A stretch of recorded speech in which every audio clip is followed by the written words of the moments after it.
Aujourd'hui ils sont tous dans la main. Plus j'avoue que tout ce tu vas déjà. C'est vrai qu'aujourd'hui moi j'ai la foi que mon pays sera dans la joie. La Côte d'Ivoire n'est pas... Dans la dynamique de la mobilisation, dans la dynamique de l'information aux jeunes, le général Charles Bégoudé, ministre de la Jeunesse et de l'Emploi, ici à Anono, effectue encore le déplacement pour rentrer en symbiose avec cette jeunesse Atchang, cette jeunesse ébriée d'Abidjan, cette jeunesse d'Anono, pour encore donner et sonner l'alerte de la mobilisation. Le message sera clair, nous vous invitons simplement à le suivre pendant ce temps. Une pléiade d'artistes ici qui soutiennent la cause de la République, prestes pour manifester leur soutien, prestes pour démontrer leur appartenance à la chose de la Côte d'Ivoire. Nous vous remercions de nous suivre.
Merci. Tous mes camarades, jeunes, présidents des mouvements de soutien, présidents de partis politiques qui, depuis 2002, se battent pour que la République de Côte d'Ivoire soit debout. Et vous les voyez, ils sont là cet après-midi. Parce que quand la nation chancelle, ils sortent et ils apportent leur soutien. Je voudrais qu'on les applaudisse, eux tous, ils sont là.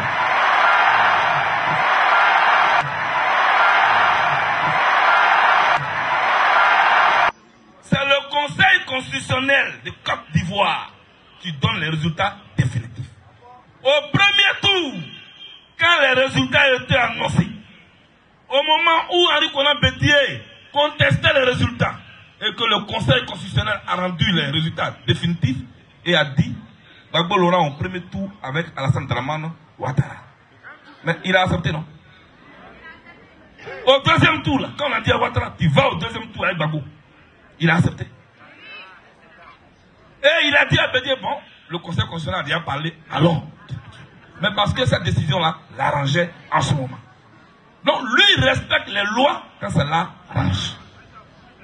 Tu prends Bakayoko, parce que tu n'as pas pris la commission électorale, tu as pris Bakayoko. Monsieur Bakayoko. Dès l'instant où il n'est plus à la commission électorale indépendante, et que tous les membres de la commission ne sont pas là, et qu'il va s'asseoir au Golf Hotel dans un hôtel, en ce moment, tu as pris monsieur Bakayoko. Qui annonce des résultats. Ouattara 54%, Gbagbo 46%. C'est comme ça qu'on annonce les résultats.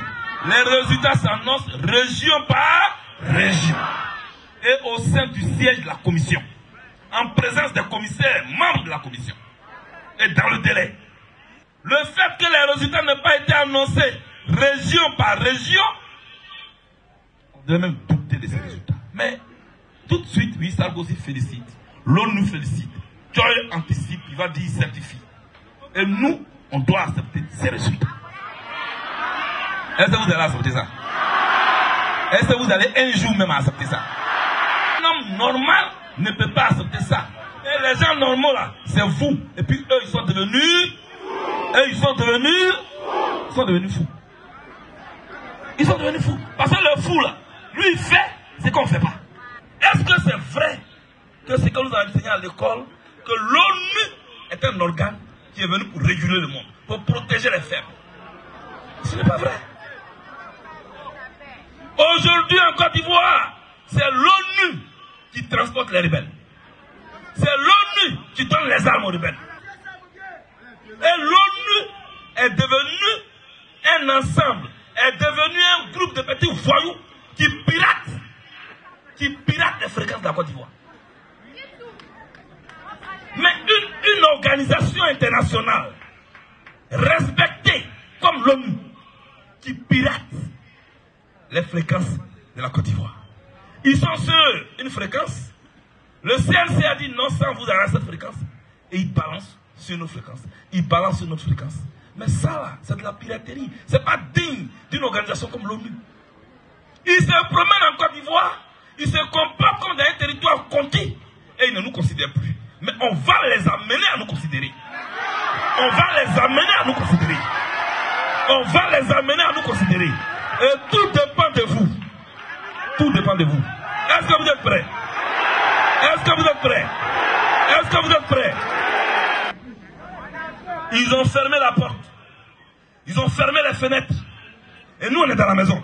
Et ils viennent vers nous avec des chars. Mais on n'a pas le choix. On est obligé de se défendre. Nous sommes obligés de gagner ce combat. Et nous allons gagner ce combat. Je vous le dis, chers amis. Je voudrais donc que chacun de vous se considère comme un petit Laurent Gbagbo. Là où il dit je suis Laurent Gbagbo. Dis je suis Laurent Gbagbo. Dis je suis un Laurent Gbagbo. Tu es un Laurent Gbagbo, il faut t'applaudir. Oui, tu es un Laurent Gbagbo parce que tu es courageux. Tu es un Laurent Gbagbo parce que tu n'as pas peur. Tu es un Laurent Gbagbo parce que tu es dans la vérité. Sous vos yeux, ils veulent réécrire l'histoire de la Côte d'Ivoire contre la Côte d'Ivoire. Est-ce que vous allez l'accepter? Sous vos yeux, ils veulent transformer ce que vous avez vu. Vous avez voté massivement Laurent Gbagbo. On veut faire croire au reste du monde que Gbagbo est minoritaire en Côte d'Ivoire. Est-ce que c'est vrai? C'est de ça qu'il s'agit. Patrice Lumumba était premier ministre congolais. Il a été assassiné le 17 janvier 1961. On ne va pas dire par la France. On ne va pas dire par les Belges. On ne va pas dire par l'ONU. On dirait qu'il a été assassiné par les Congolais. Ce n'est pas vrai. J'ai vu l'ambassadeur des États-Unis au Congo à cette époque manipuler l'élite congolaise. Et le jour où le conseil politique a eu lieu pour décider de la mort de Patrice Lumumba, les autres ont voté. Son tour arrive, il dit non, mon pays ne se mêle pas des affaires d'un État souverain. Et pourtant, c'est lui qui a tout organisé. Et maintenant, ils vont armer les bras congolais pour aller tuer un Congolais. Et ils diront après, c'est une affaire congolaise, c'est entre eux. C'est comme ça qu'ils procèdent.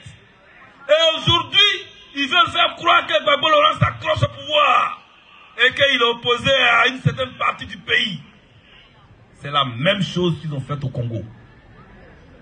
Quand ils se sont rendus compte qu'ils ne maîtrisaient plus Patrice Lumumba, ils ont manipulé Tshombe. Ils ont manipulé Moïse Tshombe, ils l'ont financé. Et il a déclaré l'indépendance et l'autonomie du Katanga, une région du Congo. Il a formé un gouvernement. Et quand Patrice Lumumba a été arrêté, il a été transféré en avion dans le Katanga, chez son opposant, chez son ennemi. Et c'est là-bas qu'il a été mis au poteau et tué. Et il était bon que je vous explique le fond de ce combat-là. Ils veulent se débarrasser de Gbagbo. Rien d'autre que ça. Pour réorganiser le système qui est en voie de disparition. La France-Afrique. Après la mort du Faux-Boigny, après la mort de Yadema, après la mort de Mobutu, après la mort de Bongo, ils ont installé Kabila fils. Ils ont installé Bongo fils. Ils ont installé Yadema fils. Ici, là, ils ne savent pas le fils de qui est installé. Il n'y a pas de fils ici. Ici, nous sommes des combattants nés. Et c'est toute la difficulté qui est là. Or, il faut forcément installer une antenne en Côte d'Ivoire et opérer à partir d'ici. Et Gbagbo Laurent est gênant. Et l'antenne qui veut l'installer, c'est Alassane Ouattara. Des vieux comme ça. Vous avez fini de bouffer la haine de la Côte d'Ivoire de 1960 à aujourd'hui. Nous, vos enfants, on est là. On veut arranger le pays pour qu'ils soient au rendez-vous du développement. Vous ne voulez pas ça. Vous êtes en complice avec les Blancs. Vous êtes au Golf Hotel. Vous n'avez pas honte. Vous n'avez pas honte. Vous voyez? Donc il ne sait même plus de quoi il parle. C'est pourquoi il dit il est devenu. Chers amis, je suis donc venu ici, non seulement pour vous féliciter, pour vous remercier et dire à vos chefs, à nos parents, que ce combat-là, c'est pour nous, vos enfants. Les Blancs vous ont commandé. Vous êtes battus pour eux. Ils n'ont rien pu faire pour vous. Par conséquent, ils n'ont rien pu faire pour nous. On ne demande même plus qu'ils fassent quelque chose pour nous. Qu'ils nous laissent nous-mêmes construire notre avenir. Ils veulent nous fabriquer un président. Nous ne voulons pas de dictée préparée depuis Paris. Nous voulons, comme le fleuve, faire notre propre lit. Nous-mêmes. C'est pourquoi nous voulons demander votre bénédiction. Nous voulons demander votre soutien. Donnez votre soutien à vos enfants qui sont là. Pour qu'ils se débarrassent de ces voisins gênants. Parce que bientôt je vais donner le mot d'ordre. Parce que bientôt je vais donner le mot d'ordre. Mais est-ce que vous êtes prêts? Est-ce que vous êtes prêts? Est-ce que vous êtes prêts?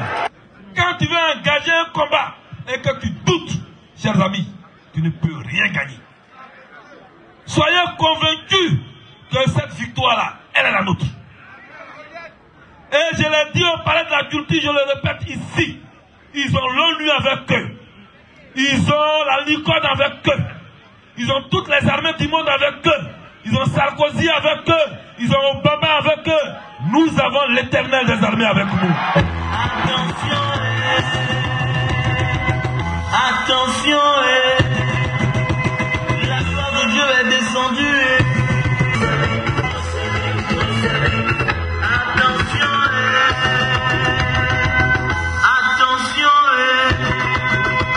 la gloire de Dieu est descendue. L'onction divine est descendue.